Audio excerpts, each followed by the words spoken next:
ito naman na. Palit-palit na, sasabihin ko kung sasayaw o tigil.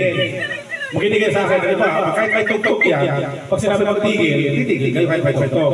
Ngayon, sinabi ko kung walang tugtog pero sasayaw kayo, kung titigil kayo, saka na kayo titigil.